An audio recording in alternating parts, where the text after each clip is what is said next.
1979년 8월 11일 새벽 2시 서울 여의도 신민당사 건물 밖에 1000명이 넘는 경찰 병력이 집결했습니다. 건물 안에는 172명의 젊은 여성들이 있었는데 그들은 단 하나의 목적 때문에 이곳에 있었죠. 살아남기 위해서였습니다. 그리고 단 20분 만에 강제 진압이 끝났을 때 21살 김경숙이라는 여공이 건물에서 떨어져 죽어 있었습니다. 이 여성들이 만들던 것은 무엇이었을까요? 바로 가발이었습니다.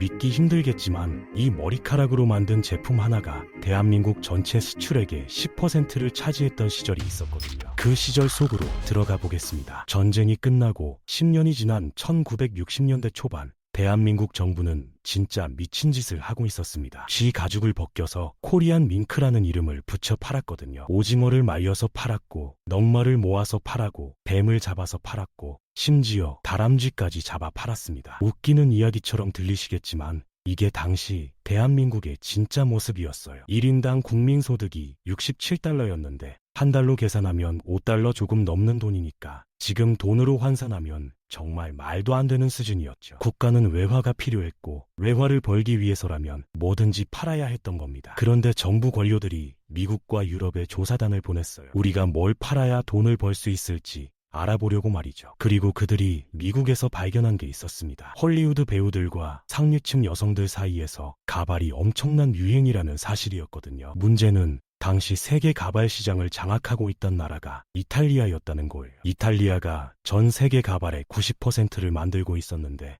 한국이 어떻게 여기에 끼어들 수 있겠습니까? 그런데 역사라는 게 참 신기한 거예요. 1964년 중국이 핵실험에 성공했고 미국은 즉시 중국산 제품에 대한 경제 제재를 시작했습니다. 여기서 중요한 게 뭐냐면 중국산 원료를 사용한 제품도 수입이 금지됐다는 거예요. 이탈리아 가발 업체들은 중국에서 머리카락을 수입해서 가발을 만들고 있었습니다. 그러니까 하루아침에 이탈리아 가발이 미국 시장에서 퇴출당한 거죠. 세계 최대 시장이 갑자기 텅 비어버린 겁니다. 누군가의 불행이 다른 누군가의 기회가 되는 순간이었어요. 한국 정부는 이 기회를 놓치지 않았습니다. 1965년부터 본격적으로 가발 산업 육성에 나섰는데 그 방식이 정말 과감했거든요. 정부가 직접 가발 기능 양성소를 만들어서 여성들을 훈련시켰어요. 수출 기업들에게는 온갖 세금 혜택과 지원금을 쏟아부었고 구로공단 같은 수출 공업단지를 조성해서 공장을 지을 땅까지 제공했습니다. 그런데 가발을 만들려면 원료가 필요하잖아요. 바로 머리카락이죠. 한국은 여기서 엄청난 강점이 있었습니다. 한국 여성들의 검고 긴 머리카락이 바로 최상급 원료였던 거예요. 정부는 농촌 지역을 돌면서 여성들의 머리카락을 사들이기 시작했습니다. 혼수를 준비하는 여성들이 자기 머리카락을 잘라서 팔았고 빗질할 때 빠진 머리카락을 모아놨다가 그것까지 팔았어요. 머리카락이 돈이 되는 시대였던 겁니다. 그리고 이건 단순히 원료만의 문제가 아니었어요. 가발을 만드는 기술에서도 한국이 압도적이었거든요. 기계로 만든 가발은 싸지만 품질이 떨어졌습니다. 진짜 비싼 가발은 손으로 한 땀 한 땀 머리카락을 엮어서 만드는 거였어요. 40가지가 넘는 스타일과 색깔로 정성을 들여 만든 한국산 가발은 자연스러웠고 수명도 훨씬 길었습니다. 한국인들의 손재주가 바로 경쟁력이었던 거죠. 그 결과가 어땠는지 숫자로 보면 정말 충격적입니다. 1960에 겨우 6,000달러였던 가발 수출액이 1966년에는 1,000만 달러가 넘었고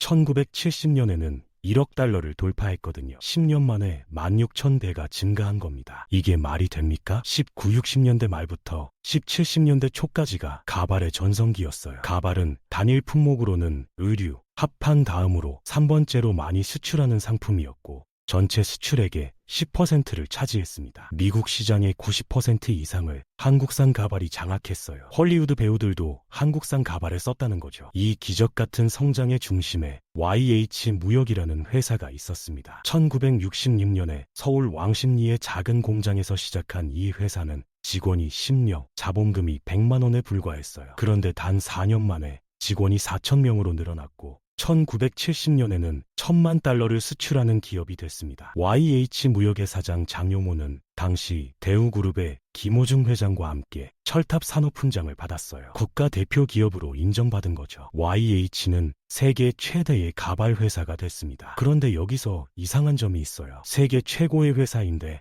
그 회사에서 일하는 여성 노동자들은 배고파서 못 살겠다고 했거든요. 구로공단의 가발 공장에서 일하던 여공들은 대부분 시골에서 올라온 젊은 여성들이었습니다. 그들은 하루 종일 좁은 작업대 앞에 앉아서 머리카락을 한 올 한 올 엮었어요. 40가지가 넘는 스타일을 정성스럽게 만들어서 국가의 외화를 벌어주는 역할을 했죠. 그런데 회사는 1천만 달러를 벌어들였지만 여공들이 받는 임금은 최저 생계비에도 못 미쳤습니다. 노동 환경은 열악했고 복지는 거의 없었어요. 이게 1970년대 후반의 현실이었습니다. 세계 최고의 회사와 최악의 임금이 공존하는 아이러니한 상황이었던 거죠. 그리고 이 아이러니는 결국 비극으로 이어집니다. 1970년대 중반부터 가발 산업이 흔들리기 시작했거든요. 한국 경제가 발전하면서 임금이 올라갔고 여성들도 더 나은 일자리를 찾기 시작했습니다. 가발은 손으로 만들어야 하는 노동 집약적 산업이었는데 노동력이 비싸지면서 경쟁력을 잃기 시작한 거예요. 게다가 중국, 인도네시아, 베트남 같은 나라들이 훨씬 싼 노동력으로 가발 시장에 뛰어들었습니다. 한국은 더 이상 가장 싼 노동력을 제공하는 나라가 아니었어요. 미국 시장에서도 가발 수요가 줄어들기 시작했고 한국의 가발 산업은 급격히 쇠퇴하기 시작했습니다. YH 무역도 예외가 아니었어요. 회사의 부채가 1974년에 6억 원이었는데 1979년에는 40억 원이 넘었거든요. 5년 만에 부채가 6배 이상 증가한 겁니다. 그런데 이때 경영진이 한 일이 정말 충격적이었어요. 사장 장용호는 회사 자금을 미국으로 빼돌리기 시작했습니다. 직원들의 상여금과 임금을 빼돌렸고 회사는 갈수록 엉망이 됐어요. 그리고 1979년 3월 YH무역은 폐업 공고를 냈습니다. 3,000명이 넘는 여성 노동자들이 아무 보상도 없이 하루아침에 일자리를 잃은 거죠. 언제 밀린 임금을 받을 수 있을지도 몰랐습니다. 절박한 노동자들은 사회적 영향력이 큰 곳으로 가서 도움을 요청하기로 했어요. 1919년 8월 9일 172명의 여성 노동자들이 서울 여의도의 신민당 당사로 들어가서 농성을 시작했습니다.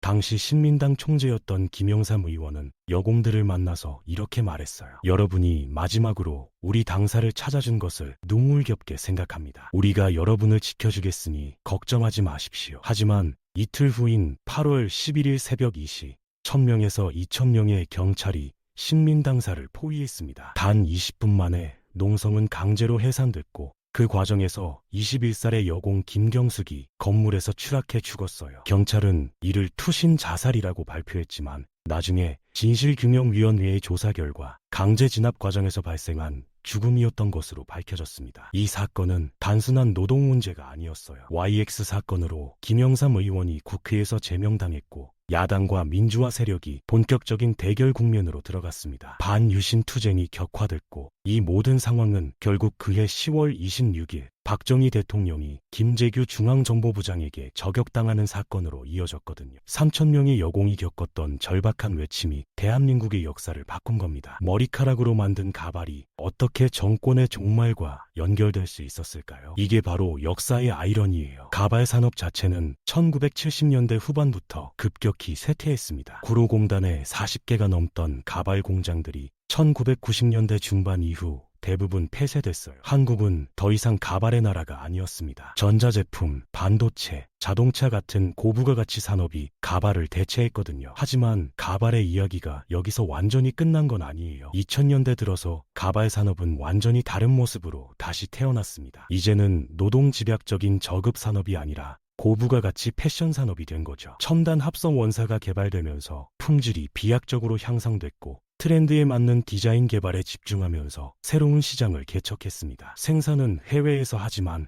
디자인과 기술은 한국이 주도하는 방식으로 바뀐 거예요. 2005년에는 2,500만 달러가 넘는 수출액을 기록했고 이후로도 꾸준히 성장하고 있습니다. 오늘날 가발은 탈모로 고통받는 사람들의 필수품이 됐고 K-뷰티 산업의 중요한 부분으로 자리 잡았어요. 19, 60년대의 가난한 나라가 생존을 위해 만들던 제품이 아니라 현대인의 자신감과 아름다움을 위한 제품으로 진화한 겁니다. 그런데 우리가 여기서 잊지 말아야 할 게 있어요. 19, 60년대와 17, 60년대의 여성들의 머리카락이 한 나라의 경제 성장을 견인했다는 사실 말이죠. 수출액의 10%를 차지하고 여의도 증권가가 생기는 밑바탕이 됐던 그 기적의 이면에는 최저 생계비에도 못 미치는 임금을 받으며 하루 종일 좁은 작업대 앞에 앉아있던 여공들이 있었습니다. 3,000명의 여성이 하루아침에 실직했고 21살의 젊은 목숨이 건물에서 떨어져 죽었어요. 이게 우리 근현대사의 진짜 모습이에요. 화려한 성장 뒤에는 눈물과 고통이 있었고,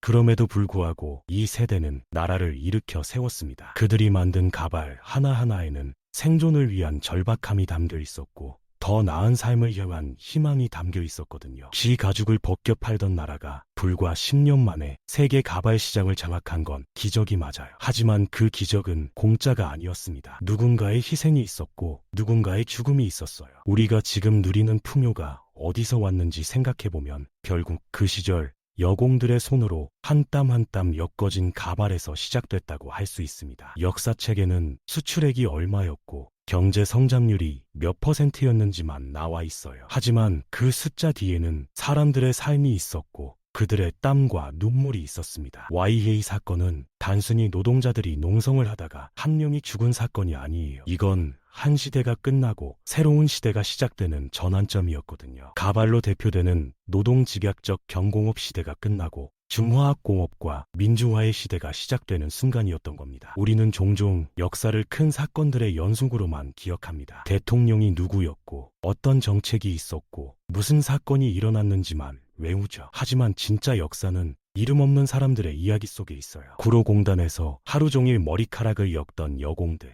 혼수를 마련하려고 자기 머리카락을 잘라 팔던 농촌 여성들, 회사가 문을 닫자 신민당사로 달려가 도움을 요청하던 노동자들, 이들이 바로 한국 경제의 진짜 주역들이었습니다. 그들의 희생을 잊지 않는 것, 그것이 우리가 할 수 있는 최소한의 예의가 아닐까요? 19, 60년륜 한국은 세계에서 가장 가난한 나라 중 하나였지만 19, 70년에는 가발 하나로 1억 달러를 벌어들이는 나라가 됐어요. 그리고 2020년대의 한국은 세계 온권의 경제 대국이 됐습니다. 이 모든 변화의 시작점에 가발이 있었고 그 가발을 만든 여성들의 손이 있었다는 걸 기억해야 합니다. 역사는 결코 저절로 만들어지지 않았거든요. 누군가의 땀과 눈물, 그리고 때로는 목숨까지 희생되면서 조금씩 앞으로 나아간 겁니다. 오늘 우리가 이야기한 가발의 역사는 단순히 과거의 이야기가 아니에요. 이건 우리가 어디서 왔는지, 어떻게 여기까지 왔는지를 보여주는 거울입니다. 그리고 앞으로 우리가 어디로 가야 하는지에 대한 힌트도 담겨 있죠. 경제 성장이 중요한 건 맞지만 그 성장의 과실이 누구에게 돌아가는지, 성장 과정에서 누가 희생되는지도 함께 봐야 한다는 교훈 말이에요. YA 사건이 우리에게 던지는 메시지가 바로 그겁니다. 세계 최고의 회사가 세계 최악의 임금을 줄 수는 없다는 거죠. 가발의 이야기를 마무리하면서 우리는 한 가지 질문을 던져볼 수 있습니다. 과연 그 시절의 희생이 정당했을까요? 더 나은 방법은 없었을까요? 쉽게 답할 수 없는 질문이에요. 하지만 분명한 건 그 시절을 살았던 사람들은 최선을 다했다는 겁니다. 그들은 생존을 위해 싸웠고 더 나은 삶을 위해 노력했어요. 그 과정이 완벽하지 않았고 많은 상처를 남겼지만 그들의 노력이 없었다면 지금의 우리도 없었을 거예요. 그래서 우리는 기억해야 합니다. 가발로 나라를 살렸던 그 시절을, 그리고 그 뒤에 있었던 사람들의 이야기를 말이죠.